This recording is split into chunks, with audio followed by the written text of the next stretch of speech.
Good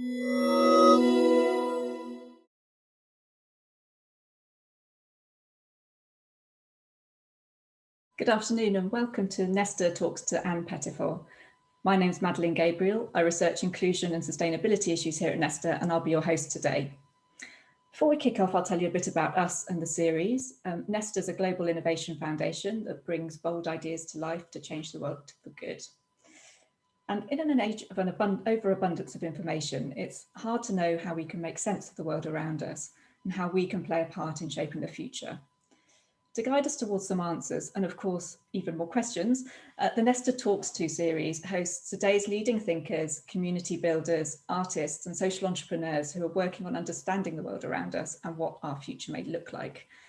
We have a conversation every month, and they each focus on an urgent topic from mental well-being and inequality to the climate crisis and the future of our societies. Before I introduce our guest today, I'd like to explain the format of the session. Anne and I will kick things off with a chat for about the first 30 minutes or so, and then we'll open up to your questions. So I'd like to encourage you to type your questions into the Q&A box on Zoom right from the start. Just get thinking about questions as we're talking. Right, now today it's my absolute pleasure to be talking to Anne Pettifor. Anne is the director of PRIME, which stands for Policy Research in Macroeconomics.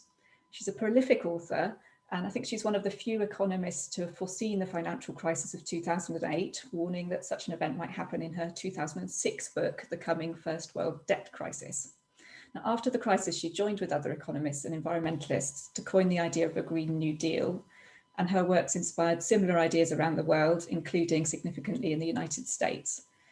Her most recent book, The Case for the Green New Deal, succinctly explains what the Green New Deal is, where the idea came from, why it's necessary, and how to make it happen. Anne, thank you so much for joining us. It's an absolute delight to be here. I wondered if you could kick off by explaining what the Green New Deal is and a bit about the history of the idea. So the Green New Deal originated in about 2007-8. A journalist, Thomas Friedman, had used the term in the New York Times before, but we weren't, here in Britain, we weren't conscious of that. Something unconscious might have drifted across the Atlantic. But it was really coined by my colleague, Colin Hymes, who gathered together a group of economists and environmentalists to discuss the fact, to discuss the threat that climate breakdown posed. And although 2007 seems a long time ago, actually, you know, we'd known about the crisis long before that. But the unique thing, I think, about what Colin did was to bring together people who were overwhelmingly concerned with the economy and monetary theory and policy, with those overwhelmingly concerned with the ecosystem. And we both operated in silos. What we did in our meetings, we had a series of meetings which lasted nearly a year, in which we clashed, often, you know, in a very heated way, about ideas and about how to bring those ideas together. We used to meet in my flat near Baker Street, and Colin always brought along a bottle of wine, and I always cooked pasta or rice, something comforting. But that didn't stop us from having the most ferocious arguments, and we still have them, of course. But I think what was unique about us was that we insisted that you couldn't think of the ecosystem in isolation from the economic system, and you couldn't think of it. And I know that sounds blindingly obvious now, but it hadn't been until then. So similar plans have emerged in other parts of the world, and you've worked in particular with Alexandria Ocasio-Cortez and her team on the US version. Can you tell us a bit about the similarities and differences between the UK version that you put forward and the US version? You know, what are they alike and where are they not alike?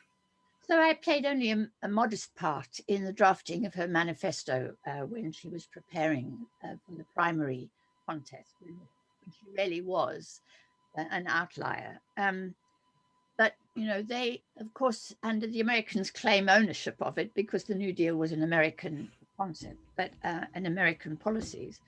But there is a very big difference between us, really. The Americans still tend to focus almost exclusively on technological changes to address the crisis. Now, that is utterly reasonable from their point of view, because, for example, they will need more forms of fossil fuel emitting transport, public transport. And they don't have that, you know, their networks are really underdeveloped in a sense. So there's an awful lot that needs to be done. But for me, the problem is that I think the American view of it now has become very technology oriented. And to an extent where we're almost entirely reliant on wind power and solar power and hydrogen, all of those technologies, which, let's face it, we are going to be able to use, but which don't go anywhere near towards addressing the threat that we face. Whereas in Britain, we've always tried to focus the Green New Deal on the need for economic transformation, for radical economic transformation, and in particular in relation to monetary policy.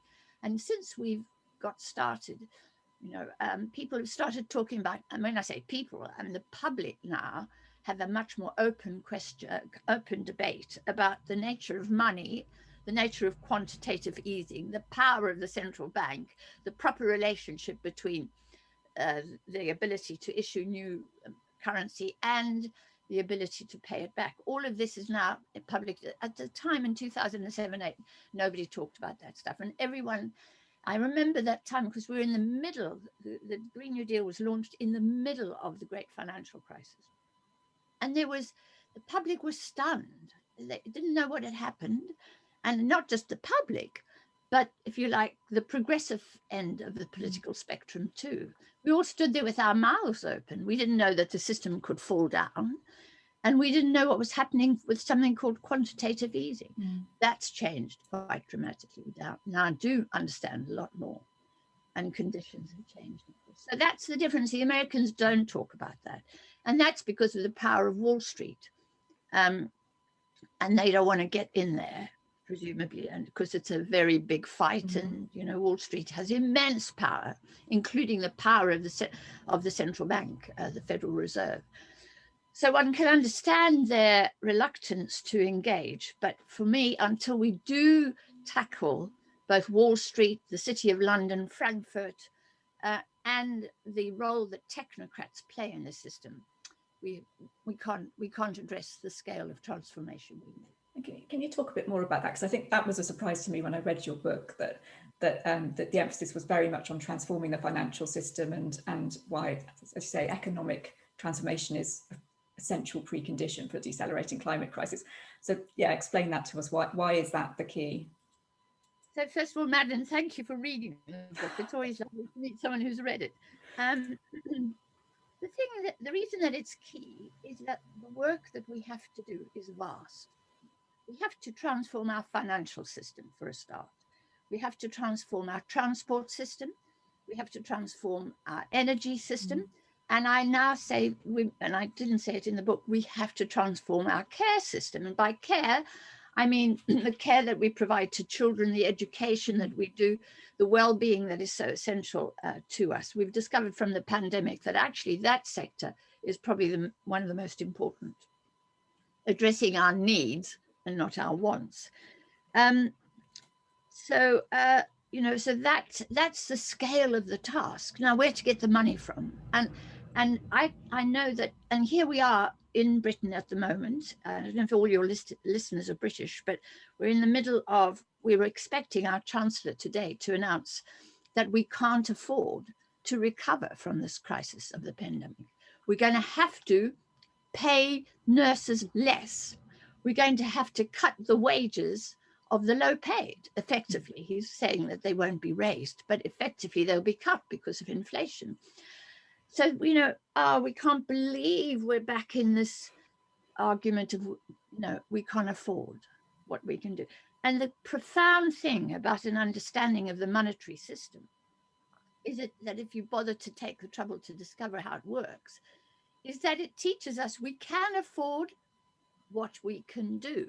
Now, there's a limit to what we can do. In particular, there are ecological limits to what we can do. But there's not a limit to our ability to afford that, to pay for that. And the reason for that is this, that our monetary system is based on a social contract, a social construct. It's not a commodity. It's not a thing. It's not like gold, which can run out, or it's not like lithium, which is finite in its supply. You and I can make a promise to each other. And there's virtually, without regulation, there's virtually nothing that stops us from promising to do things. So given that it's a social thing, you know, there is no, and all money is nothing more than a promise to pay. And I always like to flash a debit card, you know, and say, look, when I go into a coffee shop and I flash this debit card at a machine, I don't hand it to the shop owners, as it's not a bartering arrangement. I take the card and I put it back in my pocket, because all the card is saying is Anne Pettifor promises to pay for this coffee, and her bank backs her up on this. This card shows that her bank says she's got enough money in the bank to pay for her cup of coffee. That is money. And when we understand that, we know there is no limit. Now we can overpromise, and we have overpromised. Right now, there's 365% of our global income out there in the form of debt.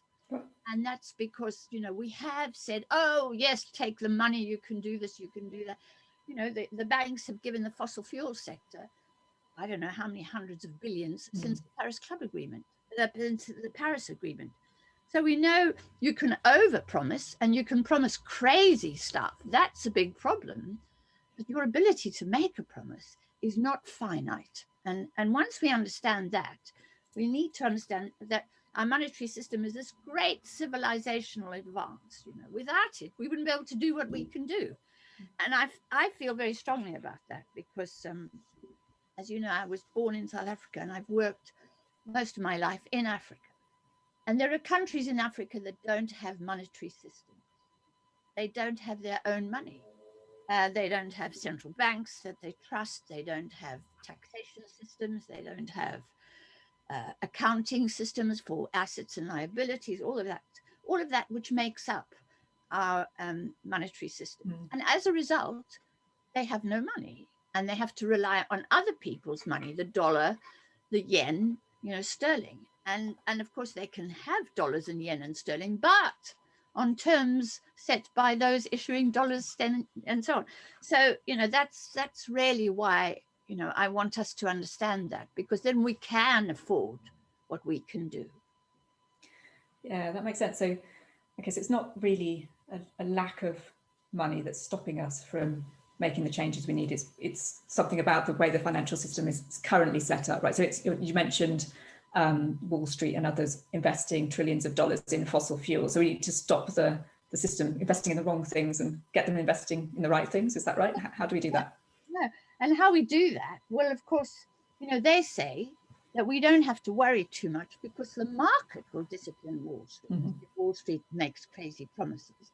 Well, we discover the market doesn't discipline Wall Street, that the public sector, the Federal Reserve of the United States, comes to the rescue of Wall Street every time it makes lousy promises and takes crazy risks.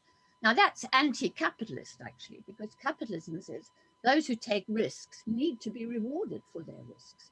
But if you take risks and you fail, well, you've got to suffer for that. You know, you've got to take losses. Wall Street doesn't believe in taking losses. And so it relies on a taxpayer-backed institution called the Federal Reserve to bail up its lousy promises. So so people often ask me, Madeline, what on earth can I do? Well, I think, and you know, let's face it, we are pretty powerless in many respects because our politicians don't represent us. But we could say, hang on a minute, the Federal Reserve, the Bank of England, all depend on their power for the fact that I pay my taxes every year. I'm not like Apple and I'm not like Amazon. I pay taxes, PAYE, whatever. And when I go into shops, I have to pay VAT and so on.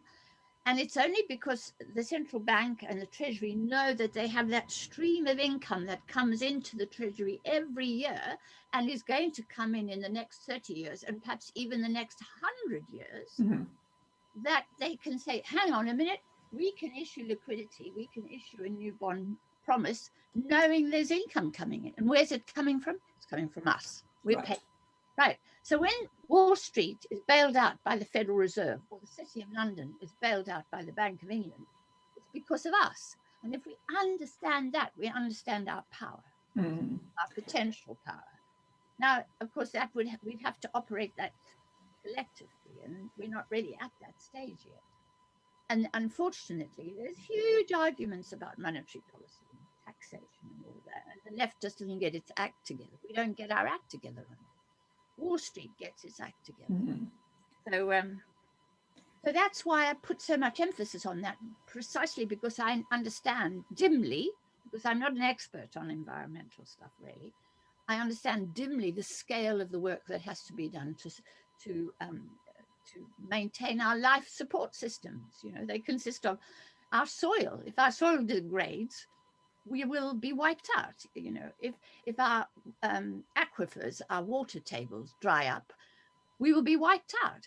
If pollinators collapsed, we would be wiped out. You know, all of these life support systems have to be protected, and the cost of making sure of transforming them, our economy, so that they can be protected is very high. I understand that.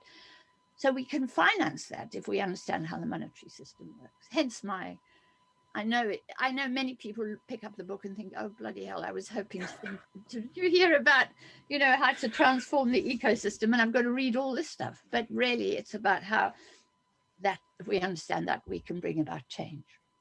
On that point about getting our act together, I think you point out that environmentalists, you know, if you go to say an Extinction Rebellion campaign, actually I think they are a bit tighter on their messaging now, but quite often you'll find a lot of different asks and maybe not a common message. You know, what do you think the asks should be? Is there something that we could get behind as a group of citizens? Well, I mean, I think it's really hard because there are lots of things to do, and someone who had to try and persuade the world's powers to cancel debt back in 2000, and knowing that debt is a complicated thing with many dimensions, it was really hard to home in on a single ask.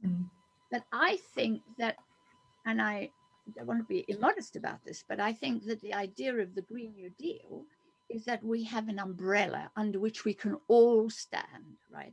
And there are people who specialize in transforming agriculture, people who specialize in technology, you know, people who've got fantastic and asks in those areas, who can ask for that within, so we all at least are camped under the same tent. And I think that at least is a step forward, because I remember writing for the BBC back in the 2000s, before the 2005 Copenhagen summit. I was appalled at the splintering and the fragmenting of the green movement as we went into those huge summits, and you know, didn't have a single voice, a single ask. And of course those you know, Obama and the Chinese were extraordinarily powerful. So for us to be powerful in relation to them, we had to be united.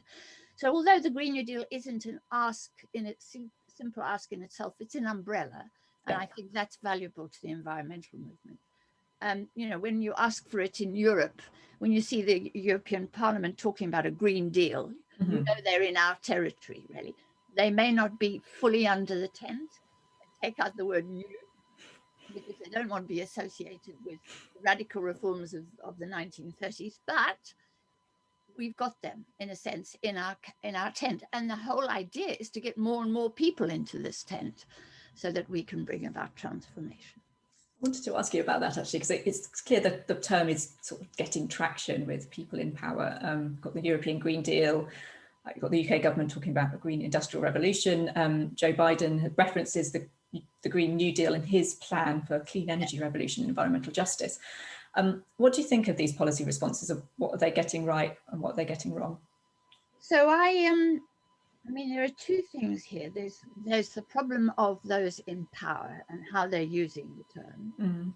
And then there's the problem of the movement as well. And the movement is still divided, you know, and still arguing amongst ourselves, really, and still generating huge controversies. You know, I've been listening to Michael Moore and his video and his podcast on the movie that he made about the green movement. And it hurts me because some of the people I love dearly, like Bill McKibben, are targets of his attacks.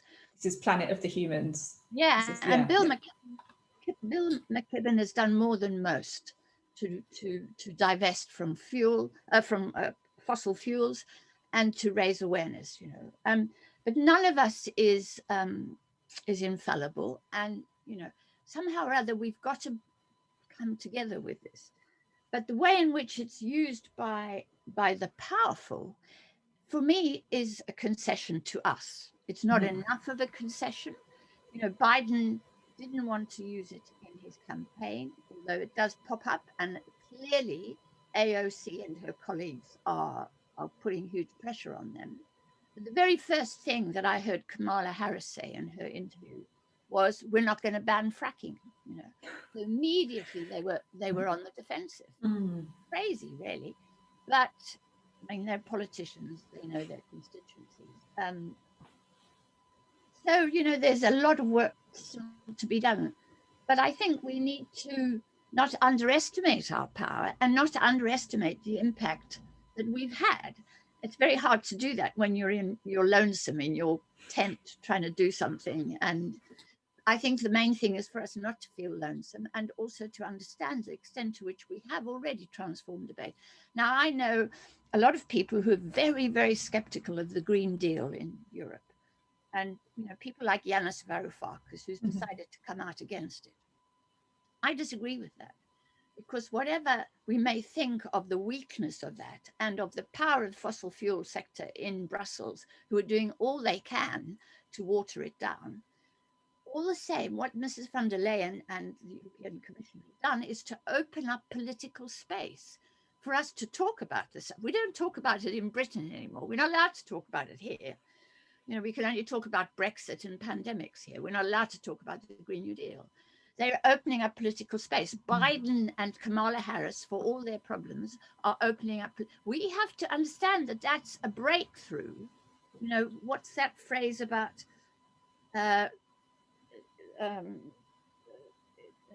cracks?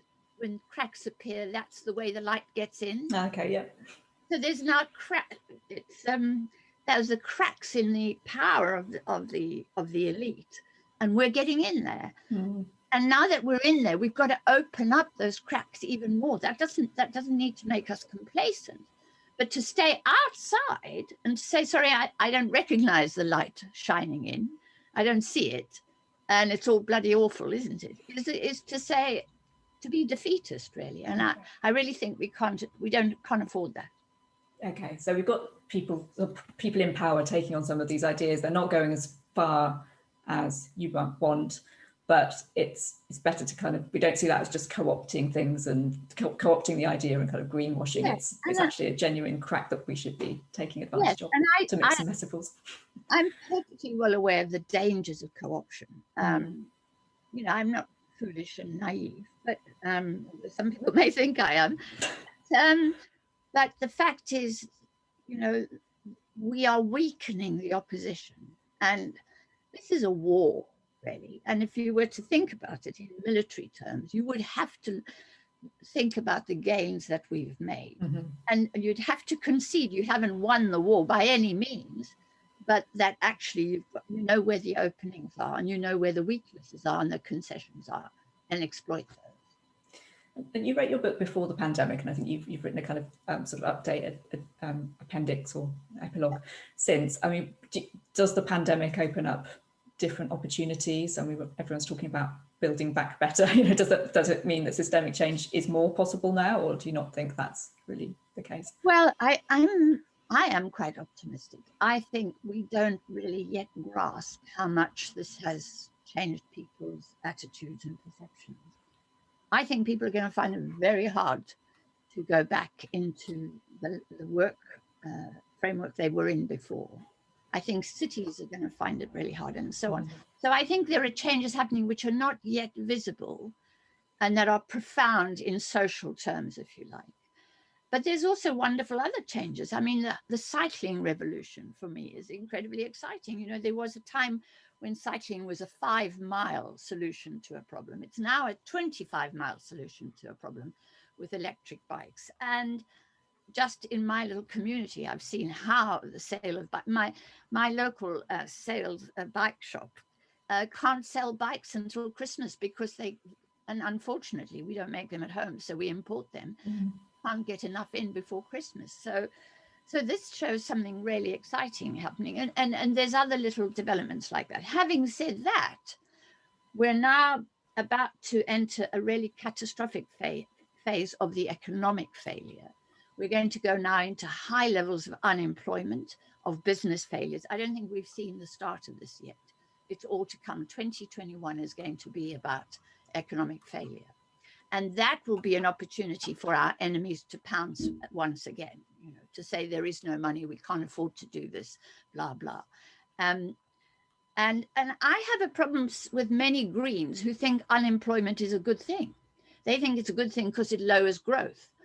And, you know, if you look at the history of neoliberal economic policy in Latin America and Africa from the 80s onwards, you'll see how effectively they lowered growth. You know, they increased unemployment, they destroyed economies, they destroyed social welfare nets and so on. That's what neoliberalism did. And I really cannot accept that.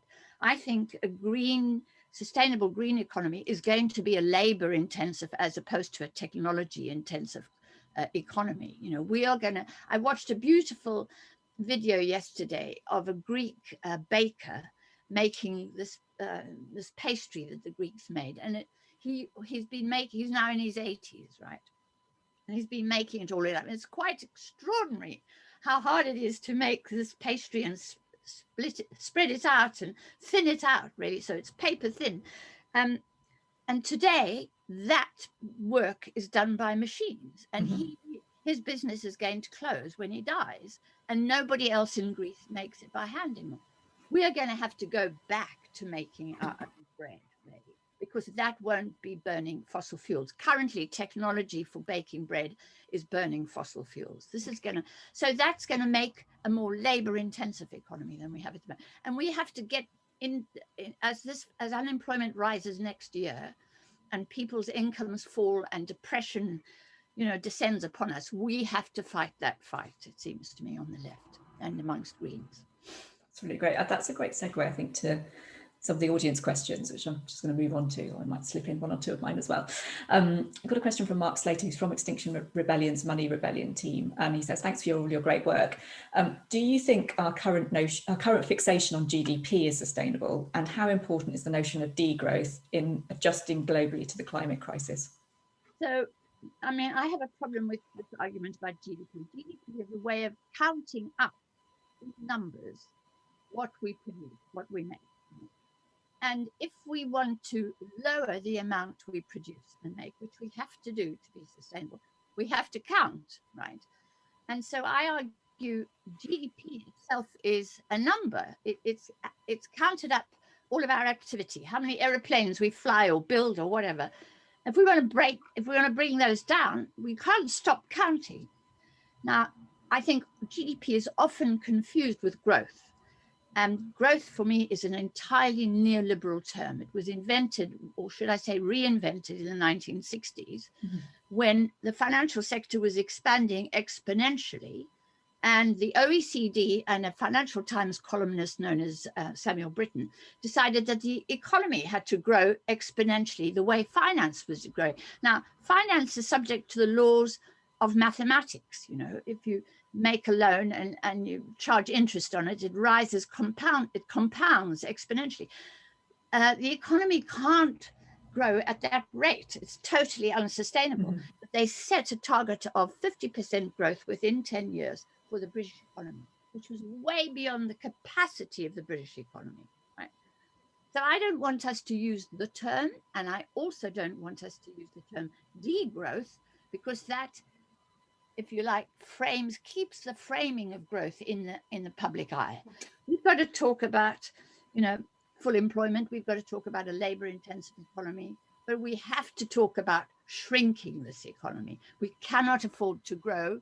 We can barely afford to stand still. Basically, we're going to have to go into negative territory. You know, when it comes to baking bread in Greece, we're going to have to negate that technological work and go back to laboring over the bread. And so we do need that to happen. So I just have a problem with the way language is used here, and we mustn't use the word growth. And is there another term that you'd use instead then? I use economic activity, really, because I don't think we'll ever not have economic activity. Mm-hmm. I don't think we'll ever stop selling carrots to each other or anything. You know, we will always be transacting, and that's economic activity.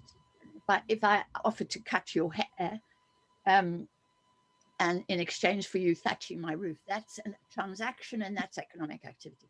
So I prefer to think of economic activity, not GDP, and about how we have to lower that, shrink that, and how it cannot rise. It has to be a steady state economy. It has to be stable.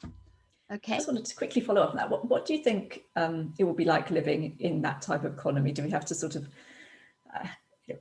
will it feel very different? Will we have to give up on the idea of improvements in quality of life, sort of scale back our own expectations of what we can do and consume, etc.? Yeah, I think it's, you know, but when you look at the pandemic, how many people thought they could survive without flying to some exotic destination at a whim, basically? And for a year, they haven't. And they've begun to discover their back gardens, and they've begun to discover the nearby fields and so on. You know, I think it's going to be a simpler lifestyle. I think it's going to be a harder lifestyle. You know, when I talk about here, I'm in Suffolk, where to till the soil is pretty damn hard work. And when we were doing it back in the 19th and early 20th century, there was a lot of sweat and tears and degradation associated with it. And technology helped a lot to ease that pain. So there is going to be a painful transition, no doubt. But I also think a simpler life is going to suit us as human beings far more, is going to strengthen community, which is what we crave. You know, the loneliness in our society now is unbelievable. We need community, we need support, and we need stability. You know, we can't just be flying off to, we find, you know, of course we want to be able to be internationalist in our approach, but we can't have the kind of lifestyle we've enjoyed these last few years. It's been crazy, frankly. You know, I speak as someone older than most, but my generation thinks they're entitled to go off to some, you know, exotic, faraway place, not once a year, but 3 or 4 times a year. You know, I think that's an utter indulgence and has to stop. So they're going to have to stay at home and be more imaginative how they pass their time. Tough, is what I say. You're totally right, though, in sort of discovering what's nearby has been an unexpected benefit of the pandemic. For me personally, I've barely gone out of my local area over the last 9 months, but I've discovered just round the back of where I live in southeast London, there's some amazing paths, views of central London through these fields with horses in and stuff. So yeah, there are some upsides. I've got a couple of questions here that are relating to the idea of, you know, we can't afford it, and this sort of, as one commenter says, you know, there's a myth that the monetary system is like a child's piggy bank. And Jenny Lloyd says, how can we change the political and public understanding of the monetary system away from the metaphor of the household purse and towards the more sophisticated idea of infinite promises? Jenny, you know, that's the problem I've been wrestling with since I began work on the monetary system. And I, you know, can I tell the story of Jubilee 2000, really? Yeah, it's an anecdote, but it really matters to me, this story.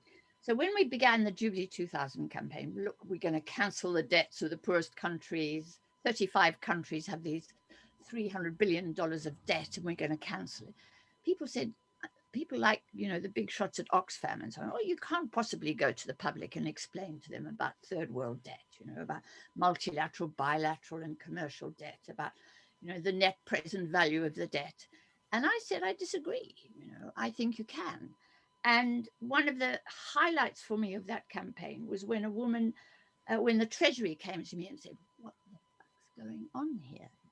First of all, we were overwhelmed with correspondence. Gordon Brown has had to hire new people to deal with this issue. And furthermore, this man said, I get letters on pink pieces of paper with a bunch of roses in the corner saying, dear sir, I understand you've chosen for Uganda's cutoff point in determining her debt relief, blah, blah, blah, blah. How on earth, he said, does she know about Uganda's cutoff point? And I said, look, it's not rocket science, mate. You know, we wrote and we explained on one side of a sheet how the system works. And she sat at her kitchen table with full understanding and wrote to the Chancellor and demanded transformation, demanded change. And we wrote off, between us, the movement wrote off at least, if not more than $100 billion of debt for 35 countries. And nobody thought that could be done, right? So I think the issue of the monetary system and what it is, it's not a household, Jenny, you're absolutely right. And it's ideological and neoliberal, and it's what the enemy does when it compares the economy to a household, is to spread understanding. Now that's really hard. I have to tell you, I have an ongoing battle with the Institute of Fiscal Studies, and in particular with their boss, someone called Paul Johnson. And the BBC has him on the radio all the time talking like an accountant, right?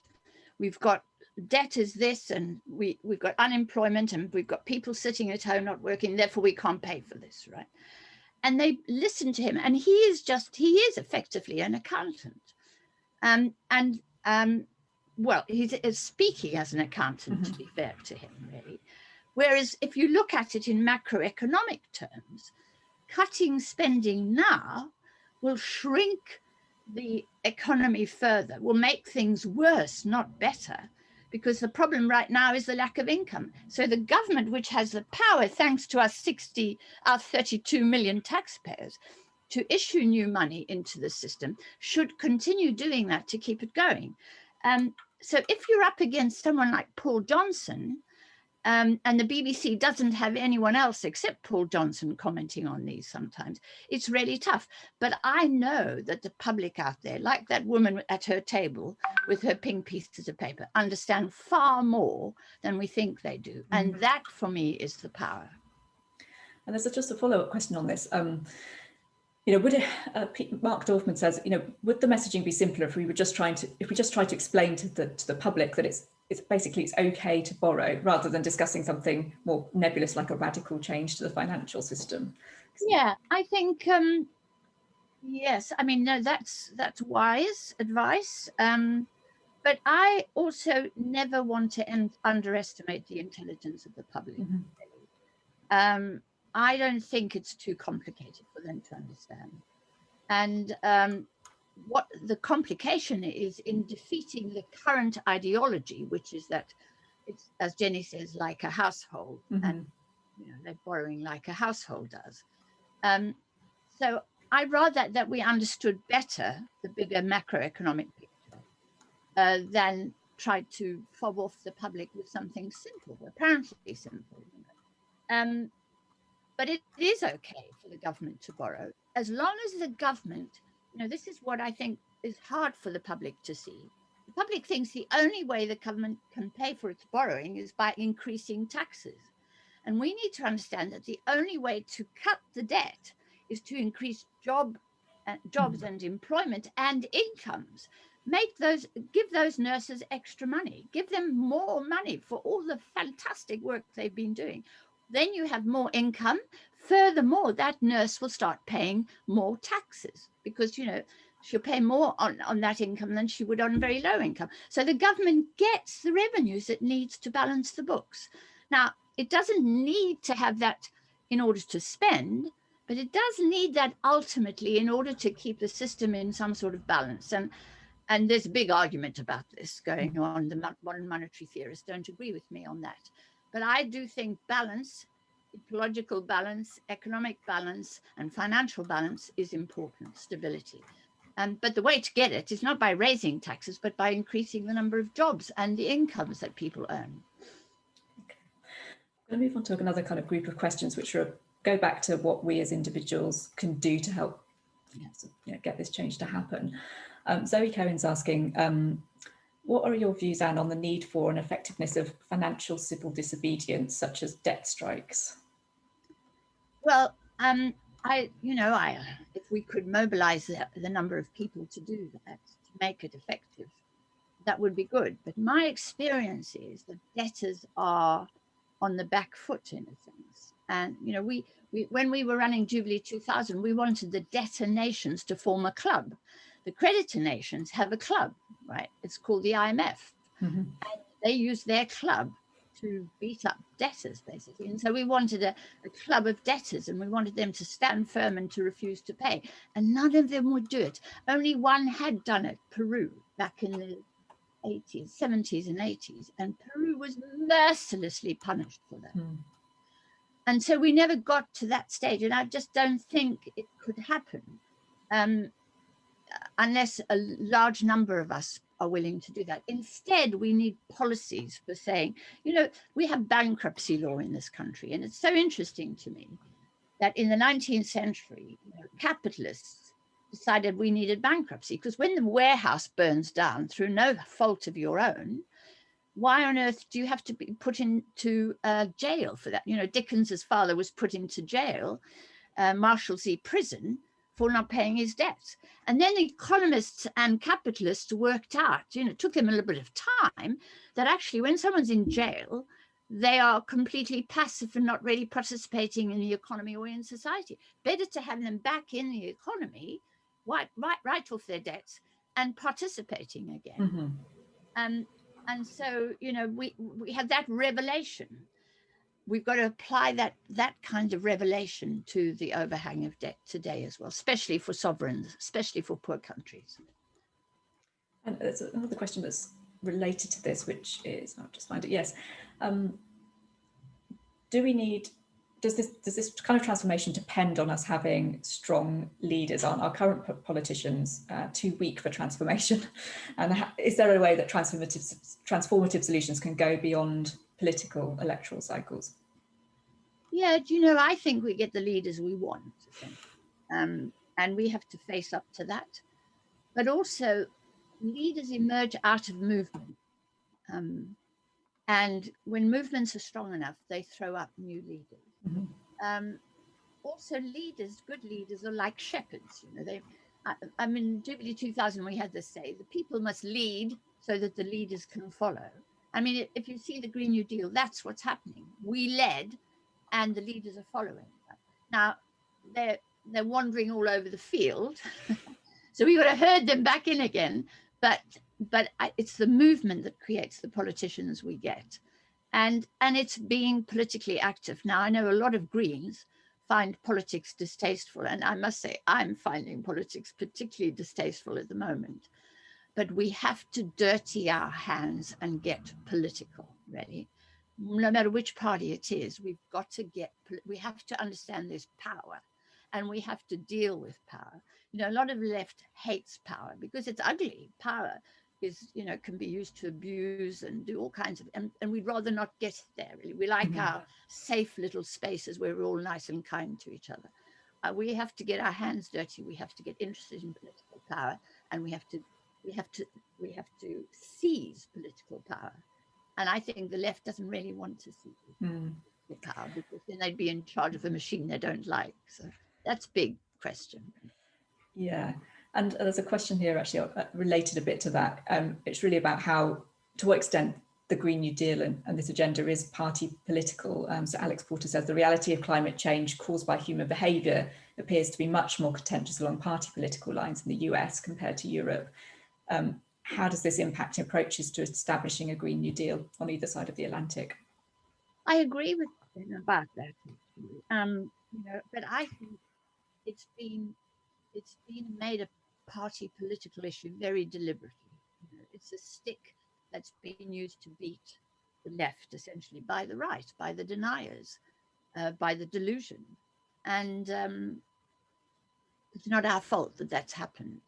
But I also think that our job is to bring those guys into our tent, really, whether they like it or not, whether we like it or not, whether we like them or not. You know, Jubilee 2000 was an open tent. We weren't a political party. You couldn't be expelled from the movement. And we were convinced that we had to bring in the enemy, really. We had to persuade the IMF they'd got it wrong. And you couldn't do that by hitting them over the head or walking away from them. So in a sense, we have to engage with those and bring them into our tent, because they're the ones that are trying to divide. We should be the ones that unite and make this a broader mass appeal. I'd like to talk a bit about inequality and justice. So I've got a question here from Peter Duxbury around whether the Green New Deal can avoid exploiting resources of the global south and therefore avoid increasing inequality. So that's such a good, what's his name? Peter Duxbury. Peter's question is such a good question. And I don't know if we have time for it, but in the book, I explain that we can't go on exploiting the South. And in order not to exploit the South, we have to learn to be more self-sufficient. Now, the rebuttal to that is, oh, but, you know, because the neoliberals say the South can't manage without us. They can't manage if we don't import their green beans. And I argue, you'd be surprised, I say. Now, I'm an African. I know that Africa has wealth beyond what we can imagine. It has land beyond which is not yet used properly. It has people who are, you know, not employed or not doing things because of the nature of the structure of capitalist society. So I don't have that feeling that, oh, you know, we have to exploit them in order that they can get a little bit better off, really.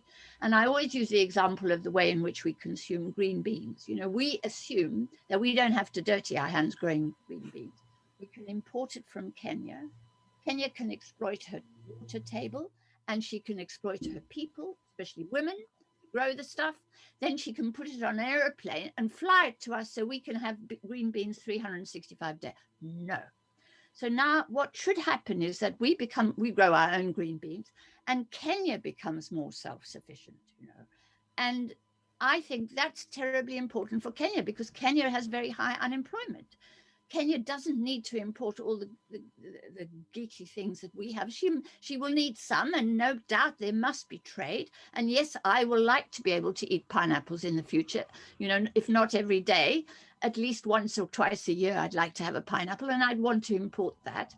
But on the whole, I'm going to learn to live eating green beans and the potatoes that I can grow nearby. And the same should happen for the low-income countries.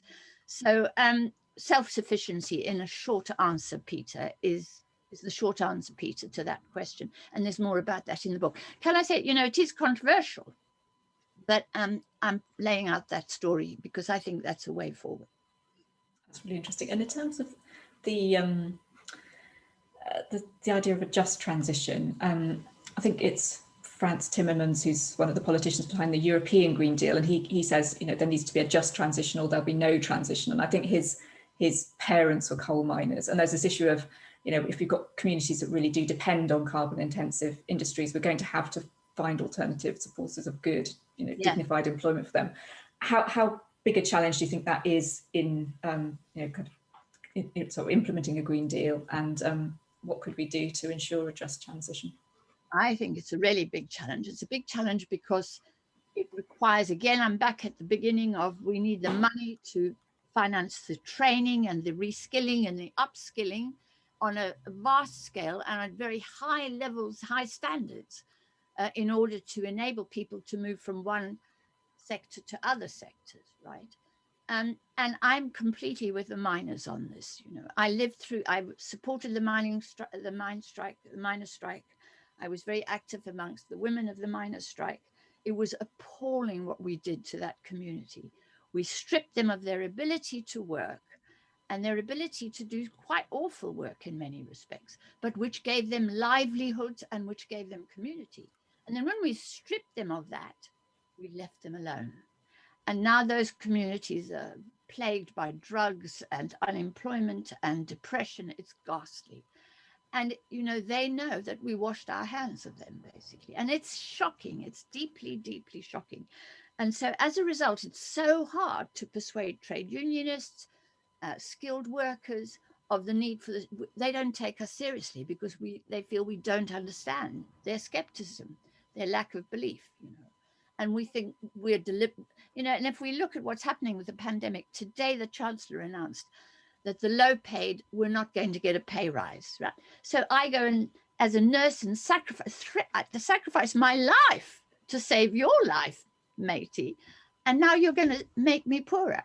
And that breeds such disillusionment and skepticism for that often those those communities have no time for the green agenda. They just don't believe it. And I think we Greens have to be humble about that and make really big efforts to change those attitudes and to convince those people that we do care and we will be making provision. You know, one of the things I failed to say in my talk was that one of the sectors that has to be transformed is education and training and skills. And at the moment, we don't have a properly financed education sector. And I mean that about universities, for example, which have turned into estate agents, essentially. You know, and so there's a lot of work to be done.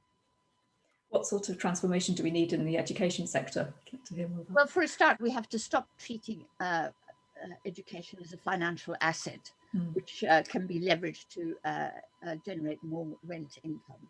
You know, we've seen what's happened where university students have been sent back to live in their residential halls, not because that's the best place for them to learn, but because if they didn't, they wouldn't be paying rent, and the people who built those estates wouldn't be collecting the rent. And they are big, huge private equity firms, big global investors, and they demand their ounce of blood, right? Was it an ounce? No, it wasn't an ounce of blood. Pound of flesh. Pound of flesh, yeah. Pound of flesh is what There's at least an ounce of blood there as well. The pound of flesh, and it's obscene. It's obscene. And universities have forgotten what they're there for. So I think they've got to be publicly funded again, and they've got to put their efforts and their mind to helping with this transformation. I'm going to change tack a bit because there's so many good questions here. We're not going to get through them all. I want to hear from Paul Smith about the scale of sort of what's the right scale to try and make change at. So he says, is it not more realistic to make changes locally, so maybe at a city level or regional level, rather than trying to change the Bank of England or the Fed? And it seems that a lot of cities in the US are trying to push ahead with changes to energy supply or transport systems and just ignoring the federal government. So Paul, you've given me a hook that I am very pleased to attach myself to. Thank you for that question. I'm arguing that we cannot change something locally until we change the international system. So for example, if we want to balance our economic and financial system, everybody has to pay taxes, right? Right now, Apple and Amazon and Google don't pay taxes. The European Union sued Apple for not paying 13 billion euros of taxes to the Irish government. And they were defeated because the law now says that money can move out of the country without hindrance, right? So if you want to do something locally and you want to raise finance, you've got to pay some global financier for the money, or the price of your money, the rate of interest at which you borrow money to invest in that, is determined not by your government or by your country, but it's determined globally by, God knows, capital markets. So if only we could just, retreat into our little local groups and get on, but we will constantly come up against the international system, and believe it or not. And of course, we are blind to the international system, and for good reason. It's invisible. But boy, do we need to have to change that. And the book is about how, for example, Roosevelt changed the international system overnight when he became president of the United States. So we know it can happen, but this is how we do it. And getting near the end of the session, how do you think that change can come about? Just give us a few sort of summing up points. Like, when I started Jubilee 2000, I remember going for the job interview, and they said to me, look, we'd like you to go to Washington and persuade the IMF and the World Bank to cancel the debts. And I said, look, I'm a powerful cookie. I know I'm tough. I know I can do that sort of thing. But that won't be the way we get the result. What we need is a movement. And they said, oh, you can't persuade the public. You can't talk to the public at the height of Thatcherism about cancelling the debts of Black people in African countries. There's so much racism towards those. What are you talking about? And I said, I think you can, if you explain properly. And we did. We ended up cancelling about, as I say, 100 billion. So, that's where my belief and my confidence and my hope lies, is that public understanding brings about that change, and we may not be able to see it in the very short term or as we're doing this stuff, But for all of us who were involved in Jubilee 2000, we know we brought about a massive change. And it lasted for quite a while, and we're back in the doldrums again as far as that's concerned. But, you know, it's possible. I wouldn't believe it were possible if I hadn't been part of the anti-apartheid movement. I didn't think at one stage that you could defeat apartheid. I didn't think at one stage the Soviet Union could ever collapse. It was this huge militarized state, you know. So I just don't think we should give up. And we need to be prepared for the fact that the change might just suddenly happen when another big shock comes along. And then where will we be if we don't have a plan? Okay. Those were really big, tough questions, Matt. Yeah, we put you through the mill. I've got one question to finish off on. You've mentioned the spending review a couple of times, or the kind of Chancellor's announcements. You know, and I think in your book you talk about hypothetical finance minister and what priorities might be. So I want to put you on the spot. If you were the UK Chancellor, what would you be doing this year? What type of thing do you think should be announced in the spending review? I would be spending, I would be creating jobs, I would be getting the government to invest in everything we need to bring about green transformation. I would be saying we need lots. I mean, the first thing would be education and training, and I would invest huge amounts in that straight away. Secondly, I would invest a huge amount in retrofitting housing. I would say I'm prepared to subsidize and support all of the plasterers, architects, engineers, everybody who needs to go to every one of the 30 million of residential homes in Britain and make them more fuel efficient, basically. And I want to do that overnight. That's going to save enormous amounts of energy, and it's going to save money for lots of people. And I'd like them to start in the poorest parts of the country straight away.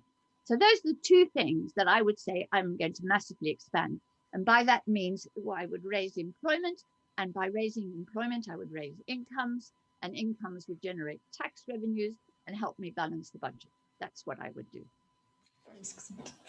Fantastic. Thanks so much, Anne. I've really enjoyed that conversation. I'd love to keep going, but we do have to finish by 1. I want to say thanks a lot to the audience for your excellent questions. I've got one comment here that's getting upvoted. Please, can we make Anne the Chancellor now? We'll get behind that. Yeah, thanks so much. I love the conversation.